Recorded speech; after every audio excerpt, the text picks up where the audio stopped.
যেতিয়া পুৰণিগুদামৰ পিনে যাওঁ সেই তাত এটা ৰাইজৰ এটা হেৰি আছিলে, এটা কমপ্লেইন আছিলে আৰু তেওঁলোকে কৈছিলে যে এই এলেকাত কেইটামান আলকেটেৰাৰ মিক্সিং প্লাণ্ট কেইটামান আছে আৰু সেই মিক্সিং প্লাণ্টকেইটা তাত থকাৰ বাবে ৰাইজৰ খুব অসুবিধা হৈছে।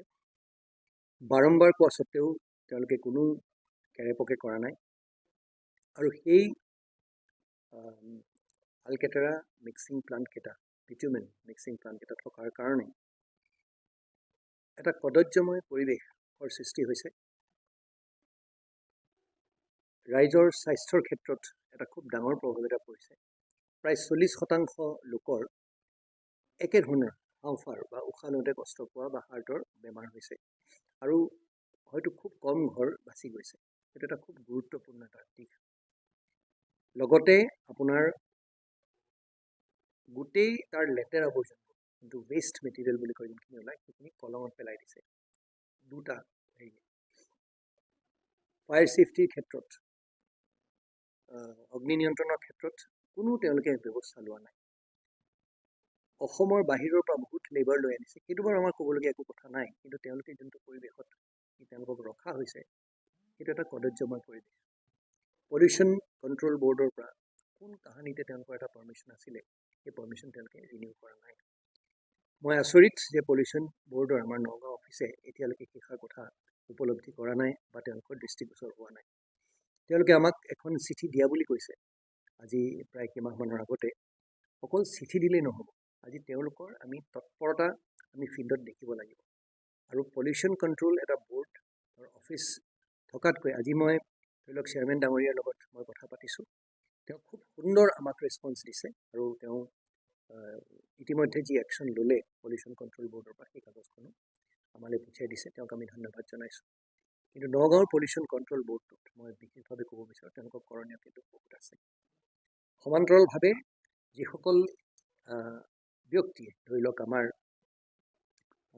ৰাইজে কৈছে যে এইটো সম্পূৰ্ণভাৱে অবৈধভাৱে সেইটো হৈছে প্লেণ্ট, 1 নম্বৰ প্লেণ্টটোত তেওঁলোকে কোনো তেওঁলোকৰ লাইচেঞ্চ নাই আৰু কোনোবা ভদ্ৰলোক এজন ঋষভ জৈন আৰু কোনোবা মিষ্টাৰ নাহাটা এজন আছে, তেওঁলোকৰ নাম ভদ্ৰলোকৰ নামটো আমাৰ আজি এছিষ্টেণ্ট ডিষ্ট্ৰিক্ট কমিশ্যনাৰ আমাৰ এইবাৰ IAS প্ৰবেশ্যনাৰ তেজস অগ্নিহোত্ৰীৰ নেতৃত্বত আমাৰ ধৰ্মানন্দ কলিতা আমাৰ এছিষ্টেণ্ট কমিশ্যনাৰ দুয়োৱে এটা ৰেইড এটা কৰে আৰু ৰেইড কৰি পেলাই তেওঁলোকে এই গোটেই তথ্যখিনি তেওঁলোকে বাহিৰ কৰিছে।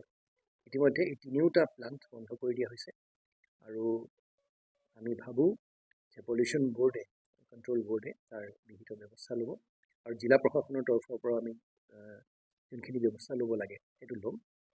আৰু আটাইতকৈ ডাঙৰ কথা এটা হৈছে এনেকৈ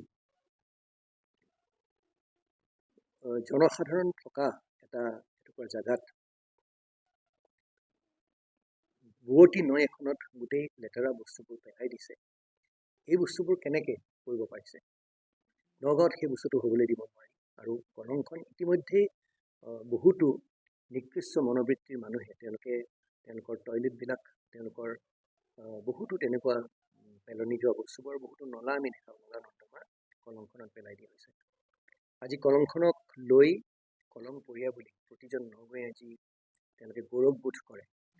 আজি মই ভাবোঁ এইটো সকলোৰে এইটো তেওঁলোকৰ আৱেগত আঘাত তেওঁলোকে পাইছে আৰু এনেধৰণৰ কাৰ্যকলাপ আমি হ'বলৈ দিব নালাগে। অকল চৰকাৰৰ তৰফৰ পৰাই নহয়, আমি জনসাধাৰণ হিচাপেও আমি সজাগ হোৱাটো উচিত বুলি মই ভাবোঁ আৰু এনেধৰণৰ যি কাৰ্যকলাপ তাৰ আমি বিৰোধিতা কৰিব লাগিব।